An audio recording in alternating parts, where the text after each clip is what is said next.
There is an official term for being skinny fat. It's called normal weight obesity.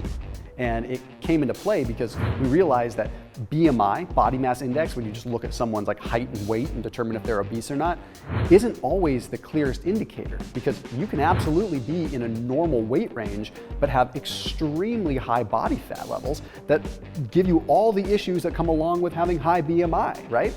So we had to take a look at the big picture. So there was a study that was published in Nutrition Reviews that found that about 10 to 20% of people that were obese were considered normal weight obese. So fairly decent prevalence. Now, what you have to do is you have to look overall at like MRIs and see where people store fat. And I'm gonna get to the point and get to the causes here in just a second. All right, so when they looked at 42,000 MRI scans, they were able to see that like gluteal femoral fat deposits around the hips and thighs actually wasn't too dangerous, right? But visceral fat, fat that was more central adiposity, that was much more dangerous. Well, it turns out that normal weight obesity, or skinny fat, is largely characterized by central adiposity. So in this video, we'll focus more on how do you get rid of central adiposity, as it's a primary characteristic of being skinny fat. Let's jump in. The first one is going to be very obvious, but very important. Very important.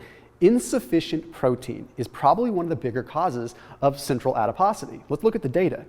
There was a study that was published in the journal Nutrition Metabolism. It wasn't a huge study. It took a look at 27 people, okay, and it had them log their food, and what it did is it investigated their protein intake. But what I liked about this study was it didn't just look at how much protein they took in, because a peanut will have some protein. It looked at how much in the way of essential amino acids, good quality amounts of protein they got in.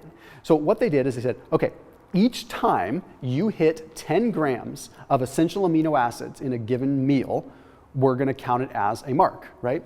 Well, they found the more marks that people had, the more often that they hit 10 grams of essential amino acids, meaning the more often they had good amounts of high quality protein, well, that was associated with less central adiposity.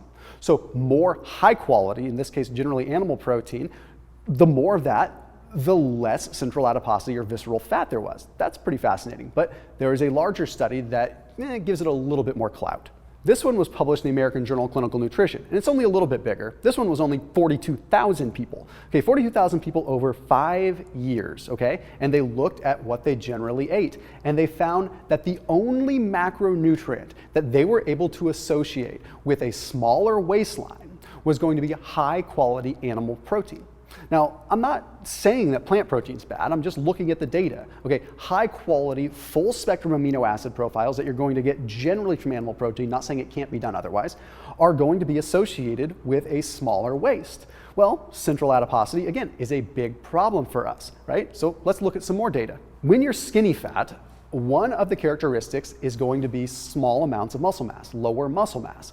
Well, remember, 40% of your daily calories come from your muscle, right? 40% of the daily calories that are burned come from your muscle consuming those calories. So the more muscle you have, the more calories that you're going to burn, okay? So if you only have a small amount of muscle, you're not burning a lot of calories, right? So we need to feed that somehow.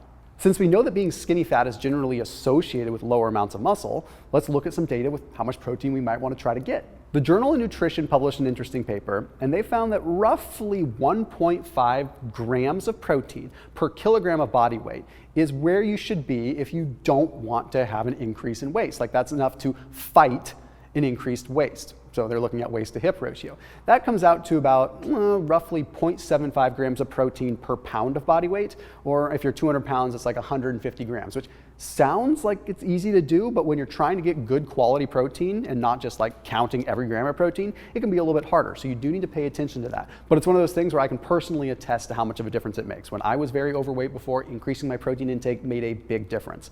If you want to get some good tasting protein, some steaks, some fish, some chicken, all kinds of stuff, I put a link down below for ButcherBox. Maybe you've seen them before. They are a sponsor in this channel. They're a big supporter, and I appreciate that, but they are super, super convenient. So you go online, you pick whatever cuts of beef you want, ground beef, everything that's all grass-fed, grass-finished, super quality stuff, gets delivered to your doorstep, then you never have to do anything else. You barely have to lift a finger, you just click a couple buttons. So plus, it ends up being a lot more economical in the grocery store these days because you're not having to drive there, you're not having to do all this. It gets delivered right to your doorstep. So there's a link down below for you to check out ButcherBox. You can also check out one of my specific kits, like what I would recommend, specific cuts that I like. So you can get things like a filet, you can get ribeye, all this stuff. Just fun ways to increase your protein. Maybe it makes a little bit of sense, and that way you can at least enjoy the process, right? So check them out down below in the description. This next one is kind of interesting. High glycemic foods. Now, out there on the internet, we're going to see people say that all calories are created equal and that high glycemic carbs don't matter, low glycemic carbs don't matter. Carbs are carbs. Okay, well, look, I'm not an anti-carb guy, but I am going to lay out some data that shows that the carbs do possibly matter. The journal Nutrition Reviews published a study that took a look at 16 different studies, all with people that had normal weight obesity, okay? And what they found is the main kind of common denominator with a lot of these people, the main metabolic dysfunction, was they were hyperinsulinemia, okay? They had high levels of insulin. They were hyperglycemic, they had high levels of sugar, and a lot of them were insulin resistant. Okay, all generally having to do with consuming too much in the way of carbohydrates. But that's not enough data for us to draw a solid conclusion. We just know that, okay, yeah, that probably makes sense. Well, let's look at more data because I would argue that the quality of carbs absolutely matter.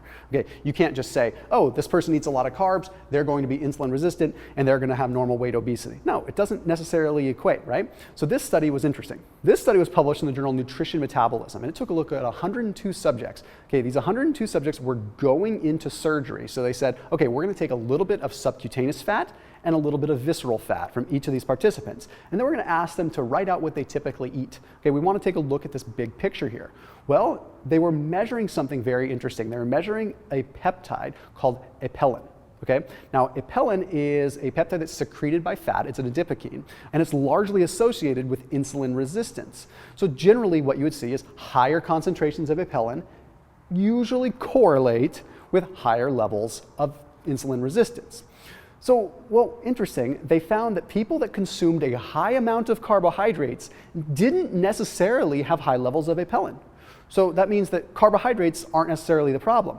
However, they did find that those that consumed frequent high glycemic foods, spiking their insulin high glycemic foods, those, even if they were lower amounts, those people ended up having higher concentrations of apelin, suggesting that those foods could be contributing to insulin resistance more than total carbohydrate content. So what does this mean for you? It means I don't necessarily think you need to go down and just shrink your carbohydrate intake a bunch. I think you need to focus on the lower glycemic foods for a little while and then maybe start weaning it off there. That way you don't have to completely come off the carbohydrates. You don't even necessarily have to lower them. You can just change the kinds that you're eating. And again, at least as far as central adiposity is concerned. We have to remember that when you look at a lot of the data, insulin resistance is one of the hallmarks of visceral adiposity. So that's where I'm coming back with this. Generally, if you have insulin resistance, you're going to have central adiposity. It's just kind of how it ends up equating. Correlation does not always mean causation, but it's still pretty interesting to connect those dots. Okay, this next one is testosterone. So this is specifically for men, but it still applies a little bit to women because women still have testosterone. Now, there was an old study published in the journal Metabolism, Clinical and Experimental. This was like the original study that took a look at some subjects and it found that, well, when these subjects have low testosterone, they typically have higher levels of visceral fat. They also have higher levels of inflammation and some other things, but that doesn't necessarily constitute that is the absolute, right? We need a randomized control.